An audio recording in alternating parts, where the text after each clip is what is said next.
Itu kan bulan 5 itu udah mengeluarkan gas beracun. Akhirnya terus ada gempa bumi di Jogja tanggal 29 Mei. Nah ini kena getaran langsung ikut keluar lumpurnya sampai sekarang. Jadi itu dikasih tanggul cincin. Nah, tanggul cincin nggak kuat, akhirnya jebol ke kampung Siring. Setelah itu ke kampung Reno, ke kampung Jatirejo. Ada rembulan langsung itu kita itu sudah trauma, Pak. Kita sudah tanggul jebol itu kita udah lari semua warga. Jadi ya barang perabotan rumah tangga, lemari nggak bisa dibawa. Pemirsa semuanya dimanapun kalian berada, semoga selalu dalam keadaan sehat walafiat, diberikan rezeki yang barokah dan umur yang barokah. Di video kali ini saya akan mengunjungi salah satu warga yang rumahnya tenggelam akibat semburan lumpur panas yang semakin besar.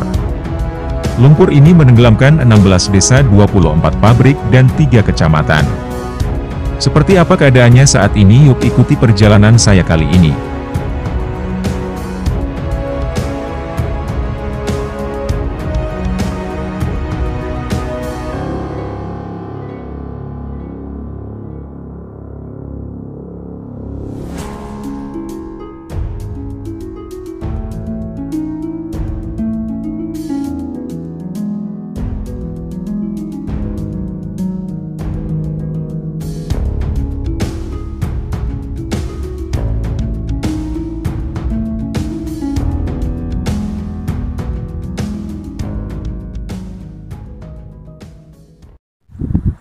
Pak, mohon maaf, dengan Bapak siapa? Bapak Sukamto, Asli dari penduduk Jatirejo, Jatirejo itu merupakan desa yang terdampak. desa yang terdampak. Iya. Betul.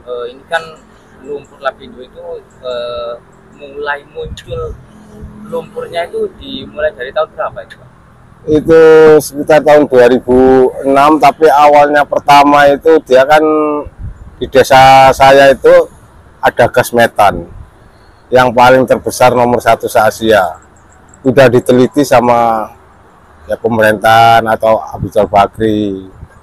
Nah, tapi satu desa ini mau dibeli sama Abu Rizal Bakri, warga nggak dibolehkan sama warga. Akhirnya beli desa lain. Nah, beli tanah sawah, izinnya itu untuk pabrik makan ternak ayam. Nggak taunya dibor, udah dipasang rig itu, terusnya warga ini mau demo, sudah dijaga sama aparat.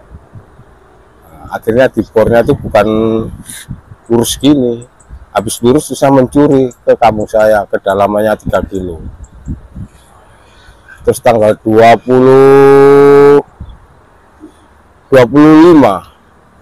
nah itu kan bulan 5 itu udah mengeluarkan gas beracun. Sudah mengeluarkan beracun sama air apa ya kan.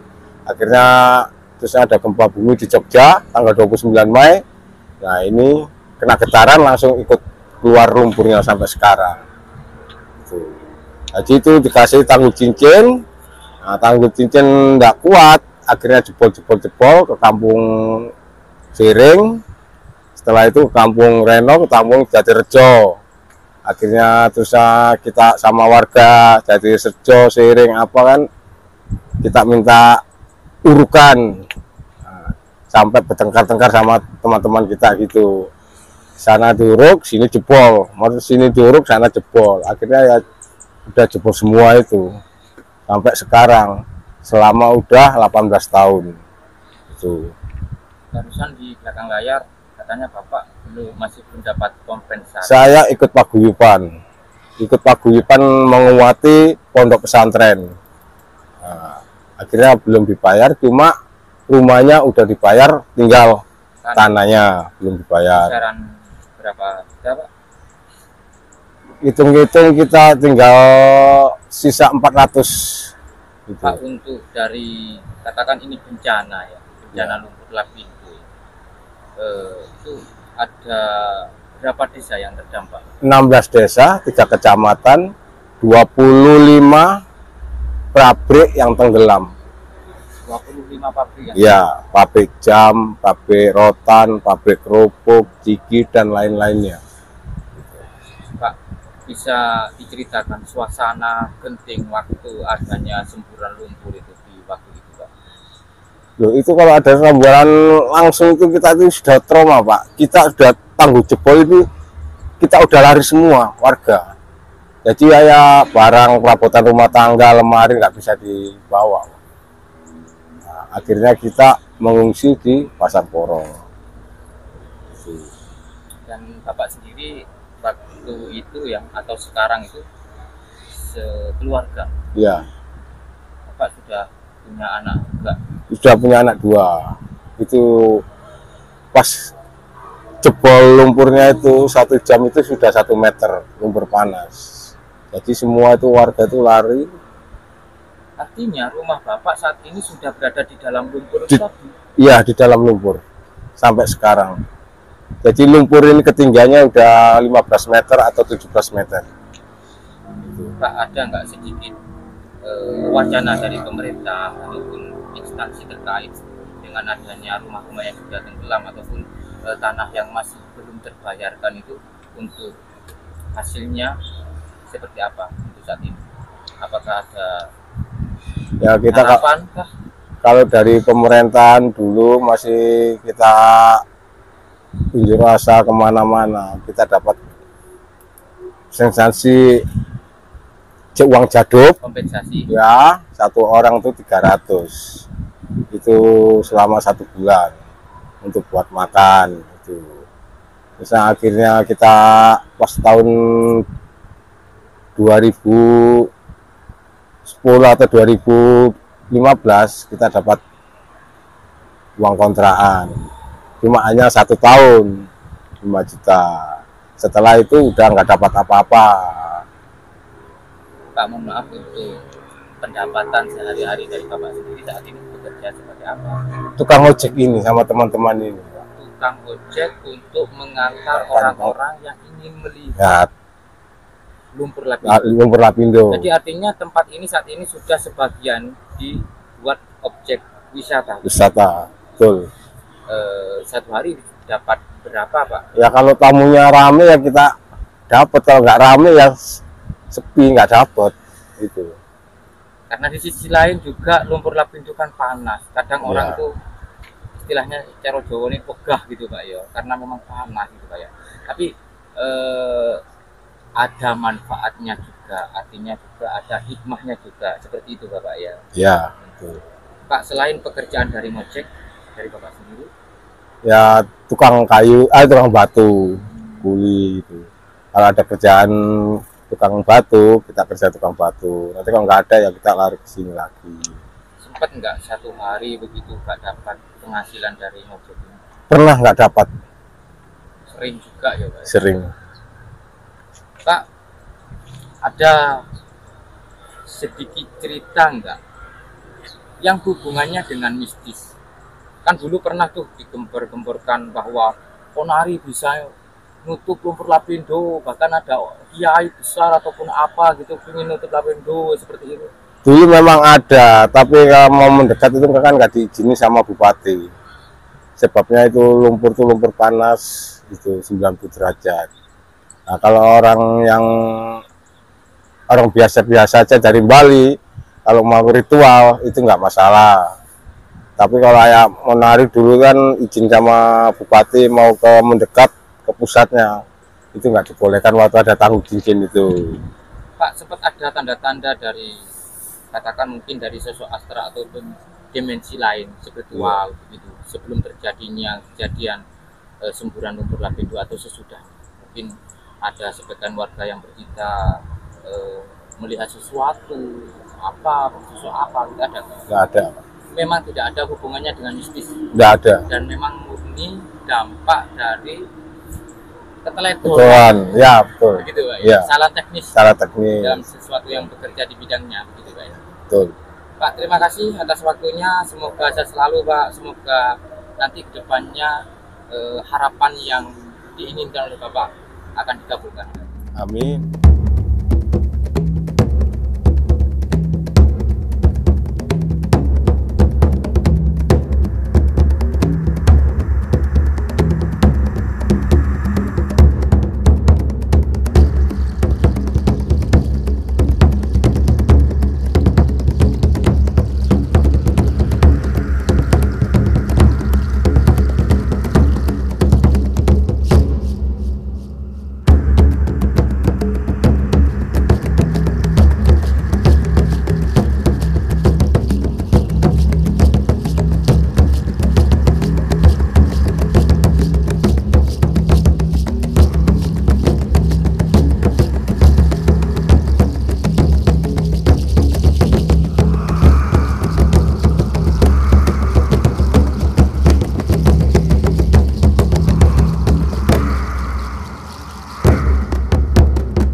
pemirsa semuanya, sahabat Mas Dian Vlog, kali ini saya sudah berada di posisi titik tengah-tengah dari lumpur lapindo ini, teman-teman.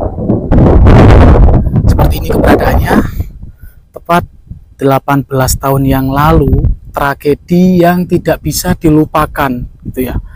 Ini merupakan bencana nasional, memakan waktu yang lama. Belum ada titik terang kapan berhentinya semburan lumpur ini, teman-teman. Tepat di tanggal 20 2006 setelah terjadinya gempa bumi di Jogja, 2 hari barulah terjadi semburan lumpur lapindo Sidoarjo.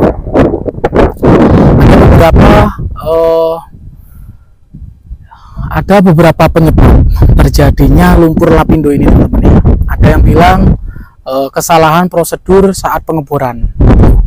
Ada juga ada keterkaitan dengan adanya gempa bumi di Jogja. Dan sampai saat ini belum ada titik terang, teman-teman ya. Masih dalam perdebatan para ahli geologi gitu, teman-teman ya. Sampai kapan dan seperti inilah keberadaannya. Kita berada di posisi titik tengah gitu, dan nanti kita akan keliling lah di area ini. Ini sangat luas sekali, teman-teman. Kalau nggak salah itu 3 kecamatan ya yang tenggelam gitu. Bisa teman-teman bayangkan 3 kecamatan yang tenggelam. Nah, seperti ini lumpurnya, teman-teman. Wih, kayak gini. Nah, apakah ini ada keterkaitan dengan umur yang beredar gitu, teman-teman ya? Adanya prediksi dari Joyoboyo gitu loh. Pulau Jawa akan tenggelam. Nah, wallahu a'lam ya, hanya Allah yang tahu. Dan memang banyak sih kejadian-kejadian dari prediksi Joyoboyo gitu ya. Pulau Jawa akan tenggelam seperti itu. Semoga saja itu hanya sebuah humor aja gitu, teman-teman ya. Dan kita tetap meyakini bahwa segala sesuatu yang terjadi itu sudah menjadi rahasia dan kehendak Allah, teman-teman. Seperti inilah keberadaannya, dan ini banyak sekali tumpukan dari lumpur ini ya, tumpukan dari lumpur lapindo ini. Dan semoga tidak turun hujan, teman-teman ya, karena di daerah Sidoarjo ini sendiri bagian daerah yang rawan hujan gitu, sering hujan lah. Semoga tidak turun hujan biar visualisasi kita kali ini lebih maksimal gitu, teman-teman. Oke, seperti ini. Ya Allah, 3 kecamatan loh yang tenggelam ya, desa-desa tenggelam, dan berdampak signifikan di kehidupan masyarakat. Adanya lumpur ini semakin lama semakin meluas, teman-teman ya. Semakin lama semakin meluas. Wih, yang ini kau kencang. Hujan. Sudah hujan ini, teman-teman. Sahabat Mas Dian Vlog, karena kita kehujanan berada di area lumpur lapindo ya, kita ngiup dan melihat ini masih ada proyek, artinya masih ada mungkin agar lumpur ini tidak lebih luas lagi, mungkin gitu ya. Segala cara dilakukan seperti itu. Nah, seperti ini, teman-teman. Kalau kita nggak tahu melihat video ini, dikiranya kita berada di depan laut gitu ya, padahal ini di area lumpur lapindo seperti itu. Nah, ini ada perahu kecil, juga ada kapal ya. Nah, ini area dilarang merokok. Ini mungkin area bahan bakar seperti itu ya. Oke, seperti ini keberadaan dari lumpur lapindo Sidoarjo.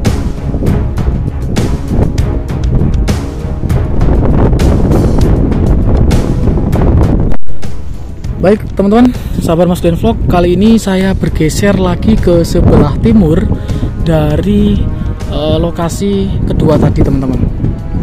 Nah ini cross check nanti ya, saya nggak tahu ini lokasi timur apa selatan gitu ya. Yang jelas ada satu bangunan yang masih tersisa di tengah-tengah lumpur lapindo ini teman-teman. Nah berada di sebelah sana ya, itu bangunan suci yang tersisa tidak roboh gitu teman-teman ya. Kalau yang lain sudah tenggelam. 3 kecamatan tenggelam di area lumpur lapindo ini teman. Oke, seperti ini keberadaannya. Kita hujan-hujan ya. Nah sebelah kanan atau sebelah selatan itu merupakan sungai Porong, dan itu kelihatan yaitu Puncak Pawitra atau Gunung Penanggungan. Dan di sini ada bangunan baru yang memakai ornamen batu bata ala-ala kerajaan gitu teman-teman. Oke, kita akan langsung menuju ke bangunan suci yang masih tersisa yang berada di tengah-tengah lumpur lapindo. Pemirsa semuanya, saat ini saya bergeser ke sebelah timur dari lumpur lapindo yang tadi teman-teman ya. Titik yang kedua tadi saya bergeser lagi ke sebelah timur. Nah masjid ini atau bangunan suci ini terlihat jelas dari jalan raya Sidoarjo Malang atau Surabaya Malang gitu teman-teman ya. Ini merupakan salah satu bangunan suci yang masih tersisa di area lumpur lapindo. Nah kalau di bawah ini sudah banyak rumah-rumah yang terbengkalai, artinya sudah nggak ada atapnya gitu teman-teman ya. Karena memang lumpur lapindo ini sangat luas gitu ya. 3 kecamatan yang tenggelam teman-teman. Oke, di sebelah sana ya terlihat juga rumah yang terbengkalai yang sudah atapnya nggak ada, dan di bawah juga ada pemakaman umum ya. Di situ kelihatan batu nisan, dan di sebelah sana juga ada ya, juga ada batu nisan. Oke, mungkin cukup sampai di sini dulu teman-teman ya. Vlog kita kali ini di lumpur lapindo Sidoarjo, Jawa Timur. Semoga tayangan ini bermanfaat. Salam budaya, salam sejarah, jas merah. Jangan sekali-kali melupakan sejarah. Wassalamualaikum warahmatullahi wabarakatuh. Rahayu, rahayu, rahayu.